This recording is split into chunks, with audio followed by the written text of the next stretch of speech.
Now that the smelly boys are back in town with the new wonderful Balance Dataslate updates, let's learn how to play them competitively. We'll look at their strength, weaknesses, how to build their list, synergies, and so on and so forth. So without further ado, let's dive right in. So, the Death Guard were always known for their incredible resilience, and they still are quite resilient. And they always were the army of a mixed damage output between melee and shooting, and they still are. Definitely not the best survivability in the game currently, and nothing like they were in their best days of 8th edition and 9th edition, but still quite resilient overall. And obviously durability is very important, because if you can withstand your opponent's answer in their turn and still be on the objectives after the turn, that will make their job so much harder in terms of actually getting back into the game and scoring more than you on primaries and secondaries. Their resilience is mostly concentrated in the fact that they are well priced now. They have some of the cheapest Terminator bodies in the game, if not the cheapest,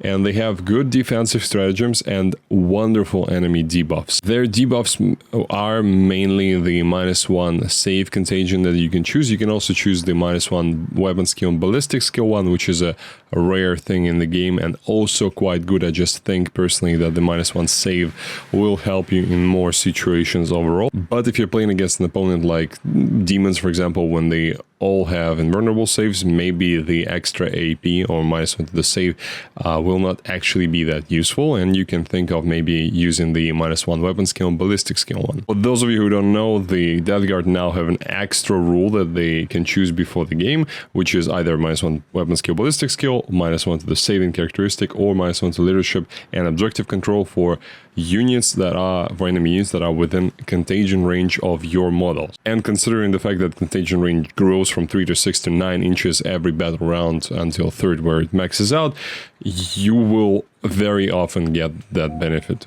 And their basic -1 toughness contagion that they still retain from 9th edition is also good. Yes, it's worse than it was in 9th because the toughness scale is now much wider. So for something like a knight, being toughness 12 or toughness 11 doesn't mean that much in a lot of cases, but there are still some fringe situations where the strength will be just high enough to wound knight on a 5 instead of a 6, which is a big difference.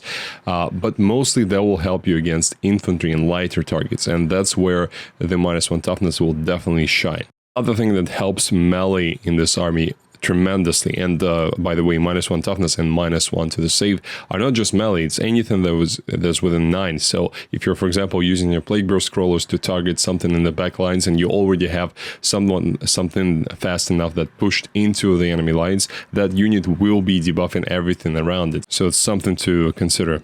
So that another thing is that most of their melee weapons have lethal hits ability, which really helps because they don't have a lot of rerolls to wound, and they don't have a lot of high strength attacks, especially in melee. Honestly, their tanks as well, because Plague Burst Crawler's Entropy Cannon is strength 10, so it will wound the Redemptor on a 4+, if the Redemptor is not within contagion, and Knight on a 5+, and that's like your strongest gun against tanks in the entire codex, so you can understand why you really need that lethal hits ability. Obviously you can run some Land Raiders, Predators, but I don't know, they just don't synergize that well with the army rules, apart from maybe the -1 to the save characteristic that will increase their AP essentially, but that's up to you and up to your particular collection that you have. Mortarion is another thing why I believe Death Guard are quite strong now, because the efficiency that he brings is just incredible. We'll talk about him later in detail. They also have some great buffing characters, and some of them actually can fight very well in combat, those that are Terminators. And also the Plague Marine style characters are also nice. The only problem with them is that you don't have enough Plague Marine units to actually fit all the characters in, and there's like a limit essentially to that. Although you can fit 2 characters into 1 Plague Marine squad, which is nice. Something else that helps you with scoring is that your entire army has sticky objectives rules, so if you are an objective in your command phase, that remains under your control until your opponent comes and grabs that, and also that objective becomes infected, which synergizes with your stratagems and also provides another source of the contagion or for your army. Next, weaknesses. Firstly, the biggest one is speed. They always were a slow army, and they still are. Nothing really changed here, so they don't get cheap fast units that you can use to grab objectives for you or do secondaries. You'll have to do that that with the slower stuff, which is always annoying if you're playing tactical missions especially, and you essentially have only bigger vehicles and Mortarion that can move 10 inches. You can partially solve that by rapid ingress in your cheap Terminators onto the objectives or close to them, or you can also walk your cheap Poxwalkers onto the board from reserves. Both of these options have some problems, but that's probably the best you can do if you want to have some tactical flexibility. They're not a tricky army. They don't have a lot of shenanigans in terms of redeploying or reactive movements that Space Marines have, Eldar have. They cannot fall back and charge unless we're talking drones, and that doesn't make them bad. It's just something that you should know if you are starting to collect them or if you want to play them competitively. You will have to rely on mostly on straightforward moves to beat your opponent. Some units hit way softer in melee than they should. Namely, I think Blight Lords should be a bit better in that regard, and Death Shrouds are much more powerful in melee than them.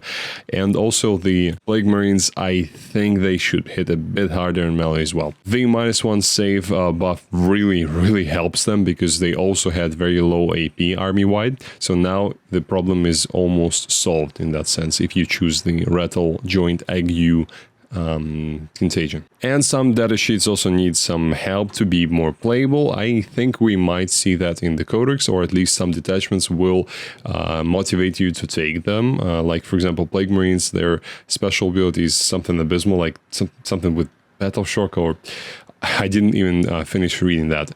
Chaos Spawn is also strange because Chaos Spawn in the Death Guard army is supposed to be more resilient, but it's actually much less resilient than, for example, Thousand Suns one, because they both heal D3 wounds. They both have 5-up shrug, but only Thousand Suns one has 5+ invulnerable save, and Death Guard, at least from what I understand, doesn't get anything in return.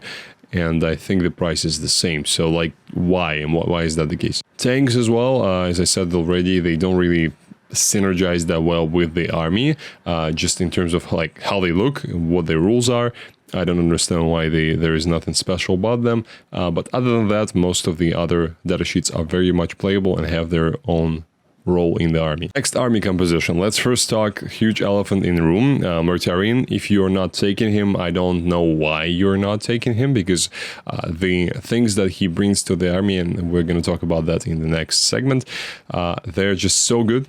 Buffs, speed that he brings, he moves 10, and that's a lot for Death Guard. He also fights very well in melee, maybe not super well, maybe not the best unit in the game, but he fights like a 300-point unit, I think, considering his durability and buffs as well. And let's be honest, it's just a nice, beautiful model centerpiece, so you should own one, definitely. Terminators are necessary for midfield brawling. I don't know why you would run Death Guard without their Terminators. They're cheap, they're efficient, especially now after all the points decreases. So Blight Lords, I think, like 33 points a model, which is very good for 3 wound, T6, 4+ invulnerable save, 2+ save body. The only drawback is that they have 4-inch move, so if there is something that decreases your movement on the other side of the board, you are screwed. You probably should think about rapid ingress in them at least. Death Shrouds have a nice -1 to wound for higher strength attacks rule, the same as Wardens have for Custodians, for example,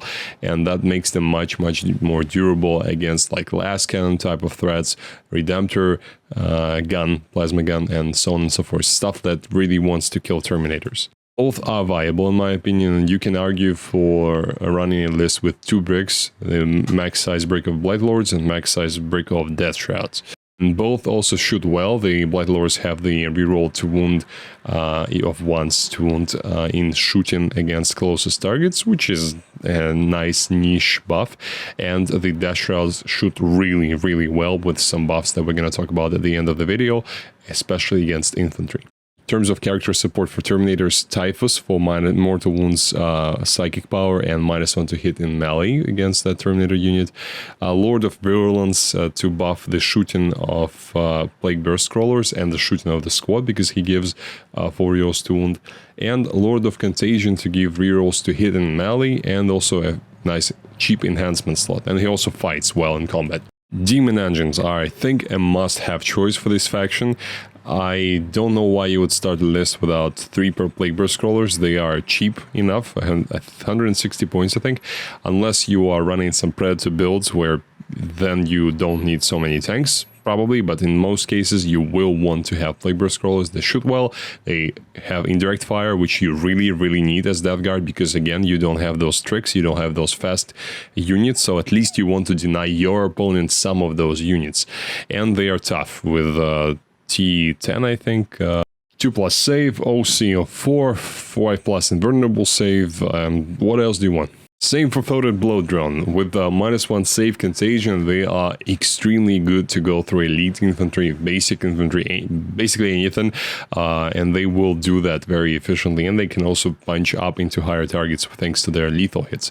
And they are quite fast for Death Guard with 10-inch move and fly, which is more or less useless now. At least they can fall back and charge, which is very powerful. Blight Haulers are also a good choice. My problem with them is that their +1 to wound ability buff only works against vehicles, and that it really helps melt and crack missiles that the Blight Haulers have as their main armament become that anti-tank again, but it doesn't work against monsters. So if you're playing against something like Tyranids, it will feel very bad because you will be wounding most of their stuff on 5s, 4s or 5s, so that will not be pleasant. I think they should change that ability to vehicles and monsters, because most of abilities like that are awarded like that. I understand that Blight Haulers are supposed to be tank hunters or something like that from the lore standpoint, but from the game standpoint, I think they should get the vehicle monster keyword. But they're still okay. You get a lot of wounds at toughness 9 with invulnerable save, and that's just a lot of chunk to go through for your opponent. You also need Poxwalkers on your home objective as usual, and you can swap them for extra 30 points to be Plague Marines, which I think in a lot of cases is useful because you need Talisman. Talisman gives you a command point every turn. It cannot combine with your command point that you get for tactical cards, but essentially if you... It's still useful because you're paying 45 points for Talisman, and if you have him, then you will always have that extra CP, and not only on the turns where you've drawn a bad card. Plaguecaster is also very good for your army, and you can have him and Talisman in one squad of Plague Marines, which is nice because you don't want to have multiple Plague Marine squads. Probably they're not as efficient as I would want them to be, and Plaguecaster gives that -2 to move, charge, and advance debuff again, and -1 to wound in combat debuff as well. And both of these debuffs are ranged, so you don't have to be that close to your opponent to utilize them. Plus you get some not negligible shooting output from the Plaguecaster, so I think they are mostly worth their price if you already have a Plague Marine squad to put them in. If you want to experiment with Plague Marine Rhino Party Bus build that personally always has a place in my heart because I think that's just very cool and it looks beautiful, and Plague Marines are arguably one of the best looking infantry models in the entirety of 40k. That's just my personal opinion. You definitely need the Foul Blight spawn in there for fight first, and you can also give him the Shamble Rod enhancement that gives them -2 to the charge when someone charges them. I don't personally again rate this combo because their output, their melee output is just not there yet for me, even with -1 extra -1 AP, but they're close. They're close, and if you really want to try that out, it will not be a waste of points. By the way, if you want me to go through a list with you together and fix it for you, and also help you prepare for any upcoming tournaments that you might want to go to, check out my Patreon, because that really helps this channel continue producing content that you hopefully like, and thank you very much for your attention. Next, special characters. Mortarion for 325 points, he's just a beast. You must have him if you have the model, and you should buy it if you don't have it. He brings to the table 16 wounds at toughness 12 with 2+ save, 4+ invulnerable save, 5+ shrug, potential of -1 to hit from Cloud of Fly stratagem, -1 damage potential in melee from the Disgusting and Resilient stratagem for 2 command points. He has a 6-inch aura of ignoring all modifiers, which is awesome for so many things in 40k. Great for Plague Burst Scrollers to ignore their -1 to hit for firing indirect. He is great for his scythe to ignore the -1 damage or half damage when he's targeting something that has this ability, or any of your units that are within 6 of him that are doing the same. Also for ignoring Armor of Contempt on the the Space Marines who are going to be desperately trying to save their shiny armor suits from your extra AP from the rattle joint ague that you're going to contagion them with. Also, at the start of each battle round, you can select for him an aura of reroll ones to wound, an aura of 6-inch cover for your units, or 12-inch aura of 3 inches to your contagion range for your units. His melee is also solid: 5 attack strength 14, AP 3, damage 4, or 15 attack strength 7, AP 1, damage 1. And both of these obviously can be enhanced by the rattle joint ague that I love so much, and I've apparently really like saying these two words. And both have lethal hits as well, very useful for his strength 14 attack and somewhat useful for the strength 7. He shoots well as well. His psychic attack is 18-inch range, d6 plus 3 shots, strength 7, AP 2, damage 1, with devastating ones, lethal hits, and blast. So he's a boss in one word. Next, Typhus. He's a good support character for your tornadoes, as we discussed already, and probably even better with Death Shrouds because they actually need the character to activate their -1 to wound ability, and that nicely synergizes with the -1 to hit and melee that they get from him. As a rare type of a mortal wound psychic power ability, almost the same as the librarian one with Grey Knights. So it's essentially where if you roll 1, you damage your own squad, but if you roll 2+, you damage the enemy unit within 18 inches, and it's d6 on a 2+, or on a 6 you get d3 plus 3 mortal wounds on the target. Very, very useful because it's not a shooting attack, so it bypasses a lot of interactions like falling back. You can still use that after falling back.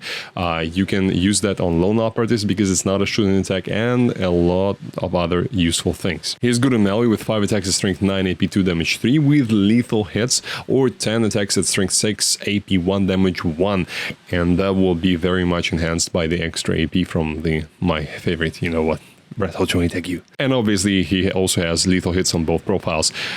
Durable with 6 wounds at T6, 2+ save and 4+ invulnerable save. Nothing special for a Terminator character, standard profile, but still quite nice, and he costs just 100 points on the nose, so very, very good price for him. The synergies. So again, Foul Blight Spawn with Shamble Rod enhancement for your Plague Marine Big Blob, very good, must-have combo, I think, because you really need that fight first to allow Plague Marines to survive something that is better than them in combat, and also the -2 to charge is going to help with that tremendously as well. Plus he has a nice Flamer, so why not take him if you're running Plague Marines? Using Death Shrouds in conjunction with Lord of Virulence can give you some very, very hefty anti-infantry firepower with potential of 7d6 attacks at AP -2 or -3 if you are within range of an infected objective that you control. Wounding infantry on 4+ with full rerolls that you would get from the Lord of Virulence. You'll get that extra AP from the Rattle Joint Ague, my favorite, and 1 CP Ferric Blight stratagem. Obviously, the -3 AP case is very niche because you need to be on the objective that you already have secured in your command phase, so like not always gonna happen, but still AP2 is very, very strong. I really like the combo of Mortarion healing himself 3 wounds every command phase using the 1 CP Gifts of Decay as he jumps from objective to objective, because essentially, like, start of your command phase, you have already secured an objective, and then at the end of it, or whatever, in any moment of your command phase, then you use the Gifts of Decay. That objective is already infected, so you will get, if Mortarion is within contagion range of that objective, you will get those 3 wounds back. If not, you'll at least get D3, which is also not bad, and those D3 or 3 wounds go a long way with Morty, because in order to get them off him, you need to go through his toughness, his 2+ save or 4+ invulnerable save, and his Feel No Pain. You can also get some crazy melee output on the infected objectives you control by combining the 1 CP Sanguis Flux for sustained hits 1 or 2 and Ferric Blight for extra 2 AP. In combination with my favorite, that would bring your AP to some crazy levels. I'm not sure you even need that, but if you are fighting against something like a Land Raider and your opponent may have used Armor of Contempt, then you might need that extra AP. And lastly, my roster example. So we have Mortarion here, as obviously, as I said, you really need him in the list, and he's just a beauty. Talman with the Shamble Rod enhancement, I just had 25 points left over, so I put that on him. And actually, that's not useless because he's going to join the 5-man Plague Marine squad, who may be on the home objective, unless you want to put Poxwalkers there, which is your choice.